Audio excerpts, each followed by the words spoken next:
Slop stories, slop stories.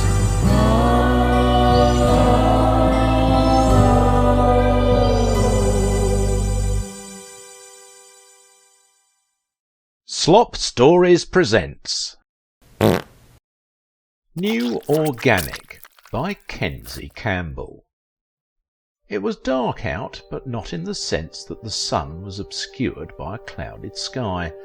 Ever since humanity had embraced cannibalism, the United States had become a myriad of different shades of muted orange, as if a storm of dust hovered overhead that permanently changed the country's hue.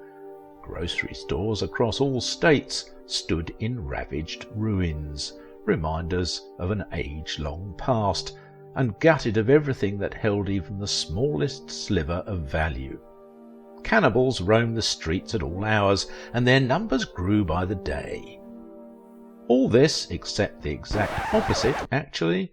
Rather than having been ransacked, grocery stores were stocked full to the brim from a lack of business, and employees were finding themselves emptying shelves of goods that had been there so long that they'd expired.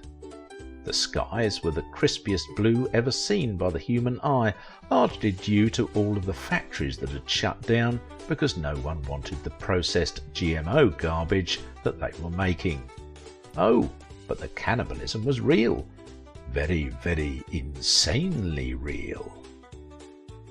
It all began with the placenta-eating craze that sprouted up a few years ago. Gibondo Crape, a college student who was approaching the deadline to complete a job shadow assignment, found the trend fascinating, so he decided to take that fascination and incorporate it into his assignment. And what better person to shadow than his own uncle, Bunyan Crape, master organ merchant at the Main Street Farmers Market. The farmers' market was exceptionally busy this morning, what with the state's big new organic push gaining momentum along with the release of the 1-800-ORGANIC hotline that folks could call for emergency deliveries. It's past time we reclaimed the true meaning of organic, one high-profile government official had stated in a press conference the week prior. The term has been inappropriately used for years in the fight to end the use of chemicals and other artificial agents in our food. That fight has run its losing course. But take heart, new organic will breathe life back into those fighting bones and will win the battle with one simple ideal: organs, and the consumption of all of them in large quantities. Riding the wave of that momentum, Bunyan Crape walked laboriously down Main Street with a heavy burlap sack over his shoulder full of fresh organs, leaving a trail of blood droplets in his wake. A knot of people followed closely behind, some dropping to their hands and knees to lap up the drippings. Bunyan loved the bustle of the marketplace, especially around his own stall. As he approached, he saw Gibondo not 20 strides from him. "Gibondo, my boy, how I love to see my favourite nephew!" Bunyan exclaimed with enthusiasm as he dropped the burlap sack behind his stall. The sack splashed onto the ground, and Bunyan's stall worker immediately got to work readying the organs for purchase. "Hey, Uncle Bun, nice to see you too," Gibondo said with much less enthusiasm. Although excited to learn more about his uncle's line of work, the educational system always had a way of sucking the life out of anything interesting once it was tagged with an assignment and due date. "Ha! Sounds like it," Bunyan boomed.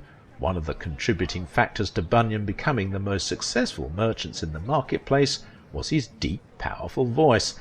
It simultaneously contained balancing levels of welcoming and authority, which only served to draw more people toward his stall. "Let me teach you a little trick, Gibon. Don't think about the homework. Treat this as just another day hanging out with good old Uncle Bunyan. The homework doesn't exist. Got it?" Gibondo thought for a moment, then his face brightened. "You're right, I can do that." "Excellent. Now, where shall we start?" Well, I was hoping you could give me some background into how your stall became so successful. Then I guess I'll just think of other questions along the way." "Righto, an astounding plan. Let me tell you the secret to my success. You see all these people here?" Bunyan fanned his arm from left to right, indicating the hundreds of consumers before them. "These are all people that have been convinced, either by others or by themselves, that firstly, eating human placentas is an acceptable and healthy practice, and secondly, that the practice is decidedly not cannibalistic." Gibondo started to speak, but was cut off immediately as Bunyan continued. "Why is this important, you ask? The answer is simple. It reveals that these people are willing to eat human body parts, so long as they can shut their minds off to the reality of what they're eating. Now, those of us that are not numb of skull know that even though the placenta is not found in all humans at all times, it is still part of the human body, just as a kidney is, or a heart, or a foot." Bunyan looked at Gibondo to see if he was following, and Gibondo nodded his head to confirm that he was. "People will argue with you, saying that the placenta shouldn't count as a human body part. It provides nutrients to babies and blah blah blah. Or they'll say that it's okay because they encapsulate it and swallow it like a vitamin. Let me ask you, Gibondo." Bunyan gave a deadly look at him square in the eyes. "If you blend he gagged, trying to get the word out, "sweet potato, does it cease to be a sweet potato?" "Of course not!" he screamed into the air. "It's a blended sweet potato, and no one can argue otherwise." He looked at the nearest people passing by, daring them to disagree with him. "So what you're saying is," Gibondo managed to get out before Bunyan cut him off again, "I'm saying that the placenta is a gateway organ, Gibbon. Once people begin eating it, they become willing to try other parts of the human body. They begin craving other parts even. I mean, look at all of these stalls. There's a stall here for every part of the body. There you have the eyes, and over there are the fingers. It's insane. You think there'd be an entire market for human body parts without someone first trying one and deciding that the label of cannibal wasn't a deal breaker. You're a smart kid. I'll let you answer that one." There was a loud commotion a few stalls ahead of them. Someone was flicking toenails into another person's mouth, and the crowd was loving it. Bun and Gibbon veered left to avoid it. "So, to bring it back to your question, Gibbon, I saw that people are willing to eat human organs as long as they can be convinced that it's okay to do so. So what does that process look like? How does one shift from feasting on placentas to gorging themselves on large and small intestines? It's so simple." Bunyan shrugged.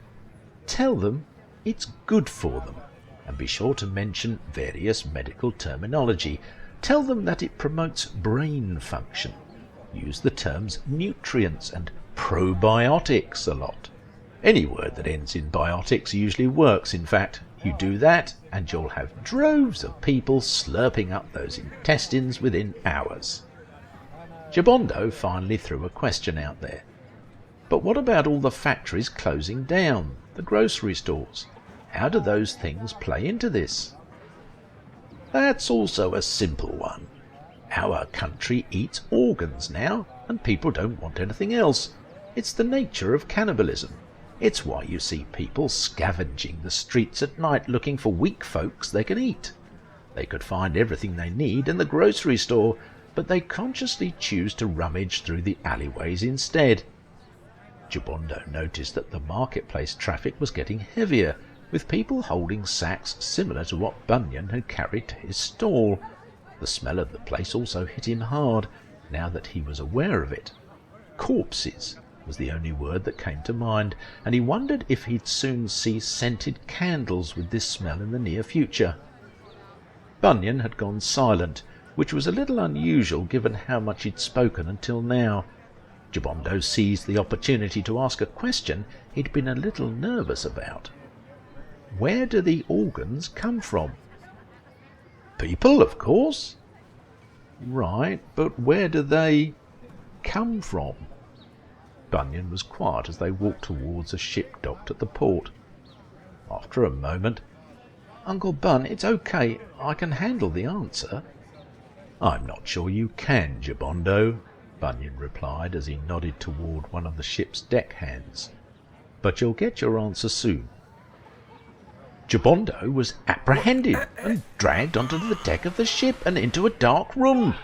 Above the confused screaming and a sudden gust of wind, Bunyan shouted, "You're a smart man, Jabondo, and smart brains are in high demand right now. I want you to know it's nothing personal. New Organic is the future, and you are my contribution to its cause."